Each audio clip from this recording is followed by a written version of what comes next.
Nothing in the Torah, nothing in the Hebrew scriptures prohibits any person from pronouncing the name of Elohim. But I must begin for everyone who watches after this live broadcast. You must understand one thing.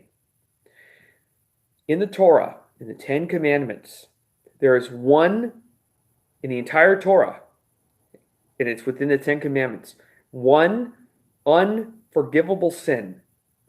And that is in verse 7. That's in Exodus chapter 20. You can look at it for yourselves. Exodus chapter 20, verse 7. You shall not take up the name of Yahweh, his name, blessed be his name, in vain or in a worthless way. Now, what does this actually mean? You know that if you have a Bible that's a Christian Bible, which has the Old and New Testament, this passage is severely mistranslated. I must tell you because this is so important. In a Christian Bible, which has the Old and New Testament, it will read something. If you have a Bible in front of you, it's good that you open it up and check for yourself. It usually says this mistranslation. You shall not take up the name of the Lord thy God in vain, for the Lord thy God shall not hold anyone guiltless who takes up his name in vain. Now, what is the problem with this translation? I'll tell you. Because we don't know what guiltless actually means. What does guiltless mean? Does that mean he's going to smack you on the hand? Does this mean you're going to go on timeout? Are you going to be punished for a certain amount of time? We don't know. It's very vague. You understand? But what does it actually say in the Hebrew? It actually is properly translated as, I will not forgive or pardon anyone who takes up my name in a worthless way or in vain. That's what it actually says if you wanted to translate it correctly. That's how serious this is.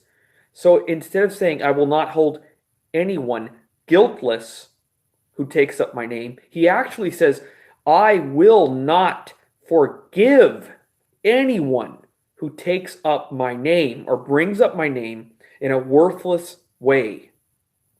This means this is unforgivable. Unforgivable to take up his holy name in a worthless way. What does this mean? This means that his name should only be brought up when reading the holy text, prayer, serious study, or discussion of the scripture itself. You understand?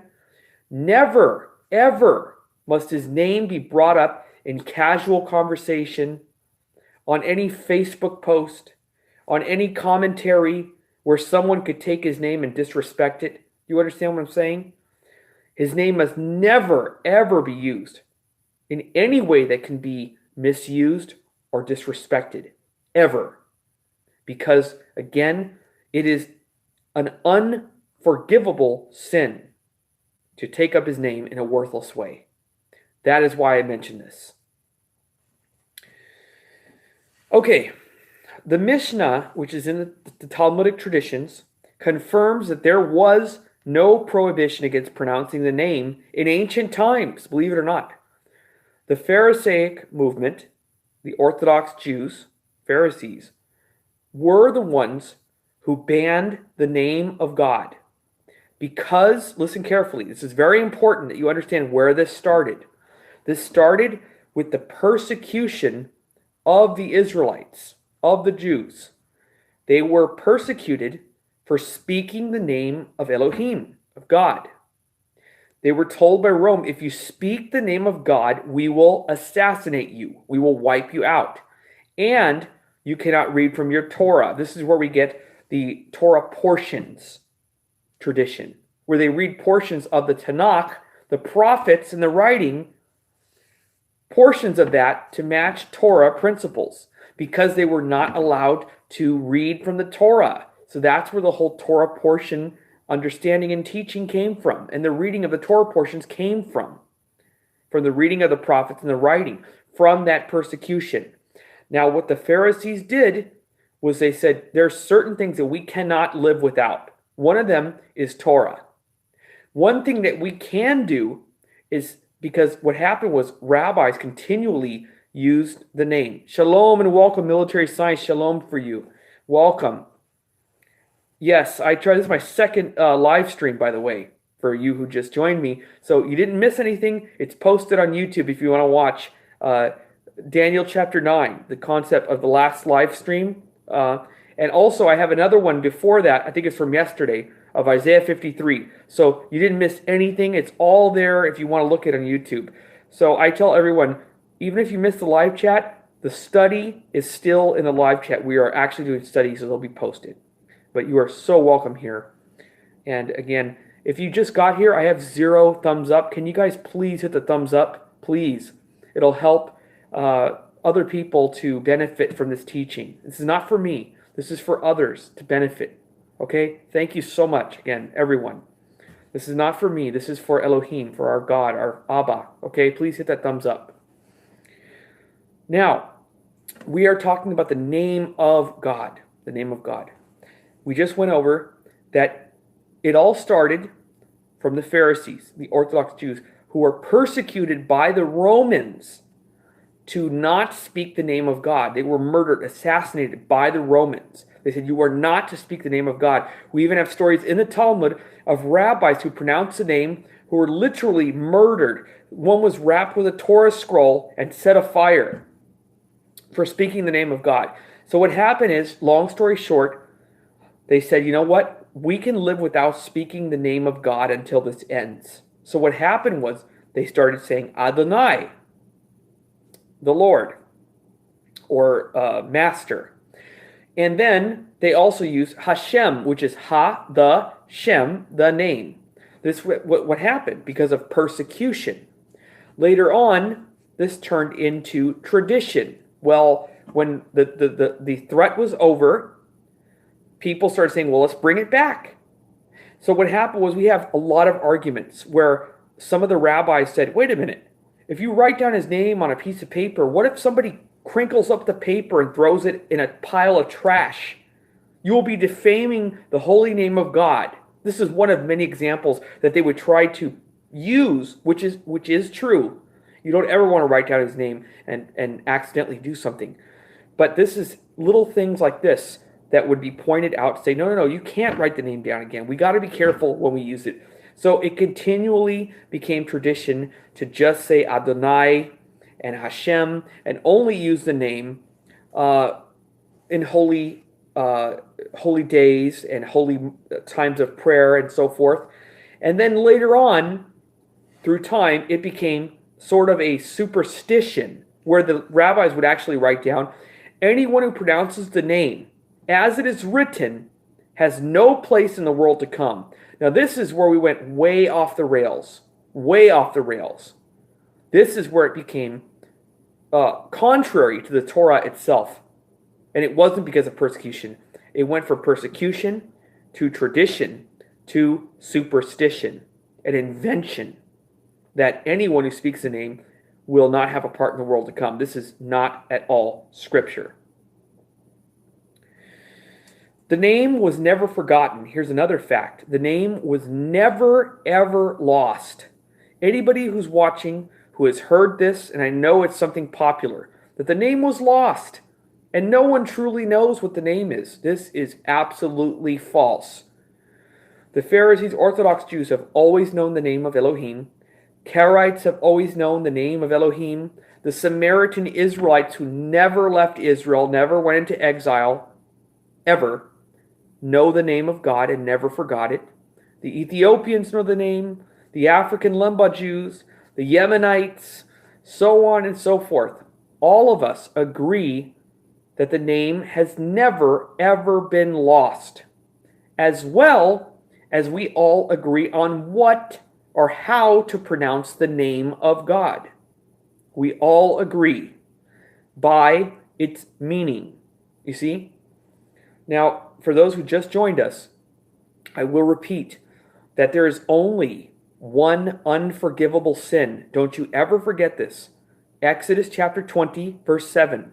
Remember, just because we are allowed to speak the name of Elohim in holiness, we must remember that we should never, ever bring up his holy name, blessed be his name, ever in casual conversation, in jokes, in any conversation online or in person where it is not necessary. It's not holy talk. Don't ever bring up his name, if not for deep respect for your Father, the Creator. Be very careful. Very, very careful. It is nothing to play with. We see in verse 7 of chapter 20 of Shemot, God says correctly. Now, I talked about mistranslation in a Christian Bible. If you have an Old and New Testament, it says there a mistake, a mistranslation. It says, you shall not take up the name of the Lord thy God, the name YHWH, in vain. For the Lord thy God will not hold anyone guiltless. This is a mistranslation, which you don't even know what that means. Slap on the wrist, maybe put in timeout. We don't know what that means. But what it really says from the Hebrew is, I will not forgive. I will not forgive anyone who takes up my name in a worthless way. So what it means is, this is the only, listen carefully, the only unforgivable sin. So we must be very careful. You can use it in reading, of course. When you're reading the Hebrew Scriptures, don't feel fear. No fear.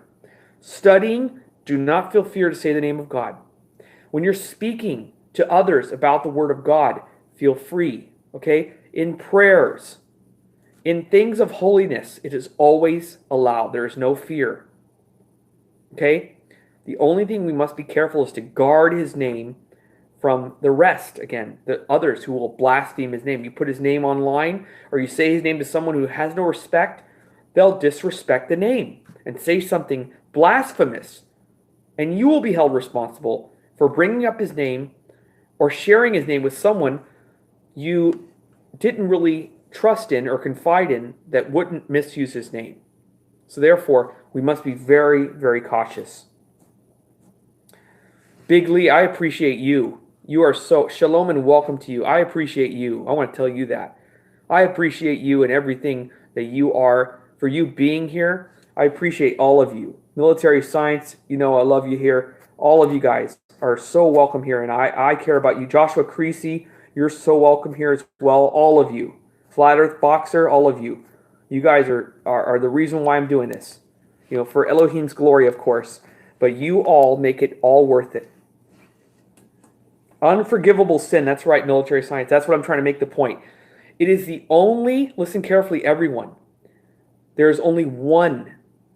Don't ever forget this. There's only one unforgivable sin. It is to misuse his name. To misuse or disrespect his name or bring it up in casual. That's why don't follow these name-happy groups. You ever hear this name-happy? They say the name in every other sentence, or they're putting it online on Facebook saying his name and this and that. And don't stay away from that. Turn it off. Change the subject. Get away from these people. They are blaspheming. Of course, they don't know any better. Now, they're not going to be punished for what they don't know. But you who are watching, now that you've learned this, you now know. Now, they are not going to be punished for the unforgivable sin because they don't know that it's unforgivable. But if they do know and they still are just name happy, which we do have individuals who have heard me speak about this and still use the name flippantly in every conversation, it makes me cringe. And I warn even those like, for example, the JWs, the Watchtower, the cult for over 100 years. They use the English form of the name, which we're going to go into the actual pronunciation of the name and we're going to go into all of that with the name, okay? But the JWs use the plain English version. You know what I'm talking about. The JWs, witnesses, Watchtower, they use the plain English because that is the name in plain English. I know it's got a sour spot for everyone because they think of the cult. But don't forget, they only started over 100 years ago. They took that name from English and attached it to their cult. But don't be removed by that, okay? They copied that name. That name existed way before the JWs, okay? So don't fall into that either. I'm going to go into all of this stuff, okay? Oh, let's see here. Eunuchs here. Let's see. No. Military science is asking about eunuchs in Isaiah chapter 56. Great question. We're going a little bit off topic here, but uh, they were gay men. Is this? No, absolutely not. No. Eunuchs are defined as similar to strangers, but strangers are more those who join Israel. Eunuchs are more of people that are beyond strangers, that are just good people that are not even how can I explain it? Sort of like nomads, wanderers who are in no religion. For example, the Messianic age, it speaks about the strangers joining Israel, right? Those who are really willing to join Israel. These could be people, religious people, Christians, Muslims, those who realize in the end that we were right all along and they joined the covenant. Eunuchs are people that are beyond that. Those, for example, those who are in the Amazon, the tribes that don't know anything at all. Those who are good people who just don't know anything about anything. That's what it's describing here. That's what many agree upon. But there are other interpretations as well. I can't say for sure, but Pants M says, what does a Karaite day look like? We will go into that in another subject. I want to stay on topic here because I've got some complaints about staying on topic. So we will get into that, okay? I'll do a video just on that. If it's PNTSM. No, not at all. Some people say yes, military science. Some people do. Very few, though. It could be argued either or, but I would go with something different than that. Absolutely. So, back to the name. So again, unforgivable sin, okay? Unforgivable. That's Exodus 20, verse 7. We also get one more warning about this in Deuteronomy, chapter 28, verse 58. Read it for yourselves. It warns us in the Torah. You must fear his glorious and awesome name. We are to have much reverence and fear of God's, our Creator, our Father's holy name. Okay? We are commanded to do so. So his name is nothing to be taken lightly. So I want you guys to leave. If anything, please do not forget what I told you. This is so important. Be very, very careful how you use his name. Only use it in holiness. And if somebody pushes you to speak it for whatever the case, you get away from them. Tell them, no, I will not speak his name. I'm not going to talk about this. Unless we're having a serious discussion on study, you got to be very careful. Guard your Father's name. You understand? Be very cautious. Next, what is the name of God? This is the ultimate question. What is the name of God? Now, I told you all of the sects of Israel, whether the Samaritans, Karaites, Orthodox Jews, Yemenites, Ethiopians, the Lemba Jews, all sects, we all agree on what the name of God is. By what? Its meaning. The meaning of the name, which is most important because there's all these alleged names that are fake Hebrew names. Let's start with Yah, okay? How this started with the Yahweh, Yahuwah, Yahweh, Yabba-dabba-doo, all these fake names, these all came from when the Jewish sages had to translate the Torah. This is what the original Septuagint was, with the 5 books of Moses, not the whole Hebrew scriptures. 5 books of Moses, okay? Ahaya is nothing. It's Ehyeh. Ehyeh in military science, okay? Welcome, Bluesman. Yes, what is Ahaya? Ehyeh is the name. Ahaya is not proper name. It's Ehyeh, okay? So Ehyeh means, it's often mistranslated. You find this in Exodus chapter 3. I was just getting to that, actually. If you look at Exodus chapter 3, we know about the burning bush situation where Moses asked God. Remember? He says, if I go to the children of Israel and they ask me, what is his name? Right? What shall I say unto them? Right? Yeah, exactly. What does God say? What does Elohim say? He first says this. This is so important. Hit the like button, okay? Hit the thumbs up so we can get more people to learn. God says these words, Ehyeh asher ehyeh. What does this mean? It means I will be what I will be. Now, here is where we're going to learn together something very, very special. This is so holy, okay? I remove my shoes for this conversation. I remove my shoes just as Moses removed his shoes. I will be what I will be. The question we're going to ask. Yes, not I am what I am. That's right. Bluesman has it right. The enforcer. It's not I am what I am. This is a complete mistranslation. Thank you, military science. So the question we're going to ask all of us, listen carefully. Why does God say, we never ask this question, why does God say, Ehyeh asher ehyeh, before he gives his holy name? Why? Why? This is going to be the most special thing you will ever put together and understand. I will be what I will be. Now, the name of Elohim, be very careful when I say this. His name is pronounced, the original way was with a W, not with a V, in the original. YHWH. The name is pronounced in the original form, Yehovah. It is a breath, it is wind, it is spirit, it is ruach. Yehovah. Yehovah. Now, modern Hebrew, it's Yehovah, and I will show you why. Why? I use Yehovah because it is breath. Every time we breathe, without even knowing, we are speaking our Creator's name because his name is breath. It is spirit. It is wind. You understand? Yehovah.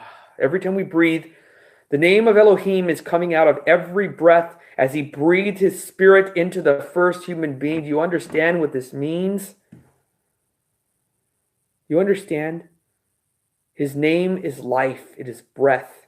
Now here's where it comes together. This is what the most holy thing to understand is. Why does he say Ehyeh asher ehyeh? Because there are three root words in the name Yehovah. What are the three root words? Now remember, Hebrew is right to left, okay?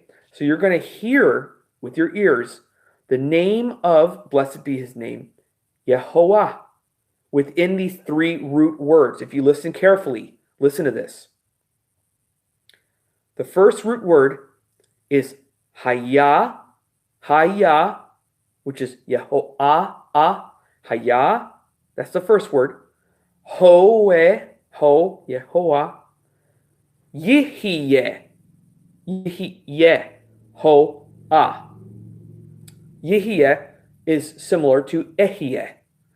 Now, what do these three words mean, these root words in the name of Elohim? Hayah means he was.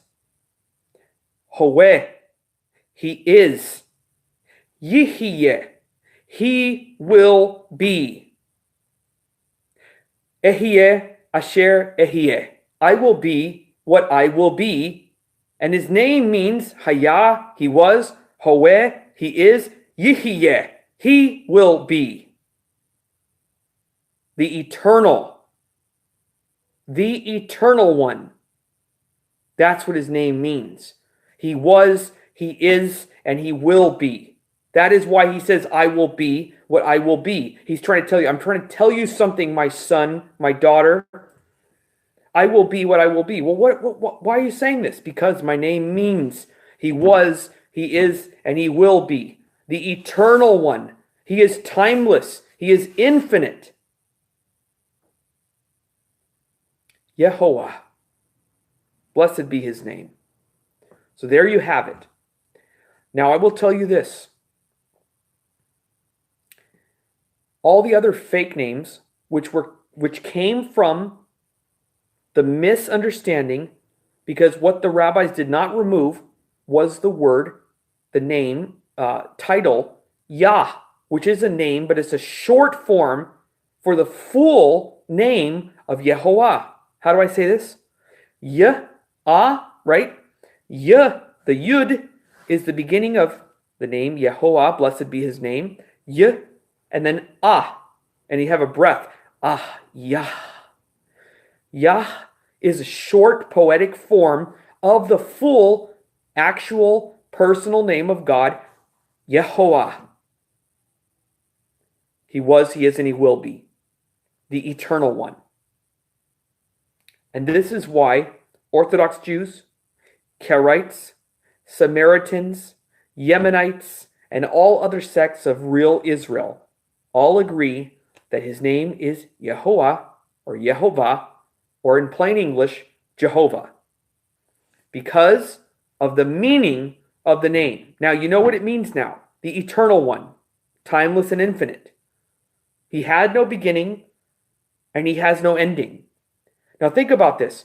If we try to think and contemplate what it means to be eternal, to never have had a beginning, I mean, really, really reflect on that, and to never have an ending, our minds would explode. It's beyond comprehension. When I think about, this is how deep this goes, everyone. Sometimes when I think, this is just an example, when I think about living forever in God's kingdom, it sounds so beautiful and wonderful, but my mind, in this day and age, I cannot comprehend this. When I think about living forever and ever and ever and ever, it becomes so overwhelming that I actually start to have fear of this and go, there's no end to this. It just keeps going on and on and on. And it almost becomes a fear because I cannot comprehend such a thing. So therefore, that's why his name is the meaning says it all. It says it all. I can't, my head starts, I almost get into a panic mode thinking about living forever, even though it's the most beautiful thing in the world. When you dwell on it and you think about never, ever, ever having an ending and just living on and on and on and on, and there's no ending, you can often turn from joy to panic. I experienced that before. Do you understand how deep his name is? Why it's so different, why it's unique? Now, what happened was, again, with Yah, is the translators of the church saw the name Yah all over the place and assumed incorrectly. I enjoy you, Brother Joshua Creasy. Thank you. I'm so glad you do. Yes, exactly, military science. Our psyche cannot even process such a thing, even just forever. Forget about never having a beginning. When you put those two together, you cannot even, it's just too much. But yet that's the name of our Creator. You understand? Now here's where it comes together. They misunderstood. They saw Yah everywhere because that was not removed by the rabbis. So what they did was they go, Yah. This must be the first three letters of his name, obviously. So that's where they came up with Yahweh, Yahuwah, and all these other names. It's incorrect. How do I know this for sure? The language. There's no Hebrew words that begin with Yah, except for the short poetic form. For example, listen to this. Where does Yah appear in the Hebrew? Let's look at Elijah, which in plain English, Elijah means Jehovah is God. Now, Elijah in Hebrew is Eliyahu. Where is the Yah? Is it in the beginning or towards the end? It's at the end or middle end. Eliyahu. It doesn't say Yahu Eli, right? What about Isaiah? Yeshiyahu. Again, Yah is not in the beginning. We have Yeremiyahu, not Yahu Yeremi, and so forth. We have other examples which have the name of God that shows that this is correct. For example, Joshua is Yeho, right? Remember, the name of God. Blessed be his name. Yehovah. So Yehoshua, which means the name of God, Yehovah, is salvation. Yehoshaphat, Jehoshaphat, which means Jehovah is God. Jehoshaphat. Yehoshaphat. Jehovah is God. See. Yoel. Yeah, Yoel, not Yael. Yoel. Right, exactly. That's not correct, though. It's not Yael, it's Yoel. So not Yael, okay? So the point I'm trying to make is that is not correct Hebrew, okay? So whenever someone says it's Yah this, Yah that, it's not. It's fake Hebrew. Stay away from it, okay? No Hebrew scholar would agree with this. Not me, not anyone else would ever agree with such a reading. It's fake Hebrew. It's not true. Also, here, we're going to go further into this. Ask them what the meaning is. Look it up. You can look it up right now. Don't believe me. Look up what the name Yahweh, which is the most popular name out there by Christians and Messianics, Yahweh. What is the meaning of Yahweh? It tells you there's a couple of different, it doesn't even have consistency, but the basic understanding is Yahweh, again, these are inventions of meanings of names where it says it means existing one, or he that causes to exist. Now you tell me, you who are watching, what is more powerful and meaningful for the creator of all things? The meaning of the existing one, we exist, bugs exist, the trees exist. Is this really so significant? Or is it much more significant and powerful a meaning, the eternal one, timeless, infinite? He was, he is, and he will be. Tell me which name is more powerful and more meaningful for the creator of all things. You tell me. I think there is no question that the true name of Elohim, blessed be his name, says it all. He is the eternal one. With that said, we will go on further. His name was never forgotten. Never forgotten. The name was banned by Orthodox Jews, and like I mentioned in the earlier part of the live stream, it was removed because of persecution. Later it became tradition, and then later after that, it became superstition. But there were others who resisted. For example, Karaites, like myself. We never stopped using the name of Elohim. The Samaritan Israelites never stopped using it, and other sects of Israel who did not follow this tradition.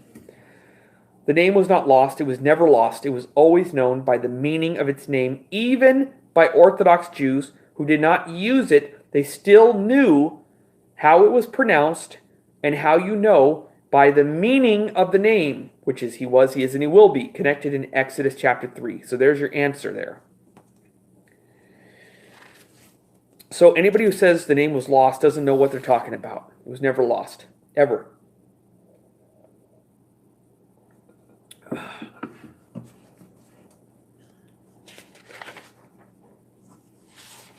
Let's take a look.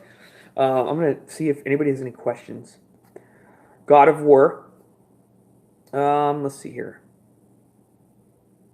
Right. Okay. Somebody made a good point. I'm going to answer this. There is no J in the language. Yes. So here, let's go with the name, the J name in English.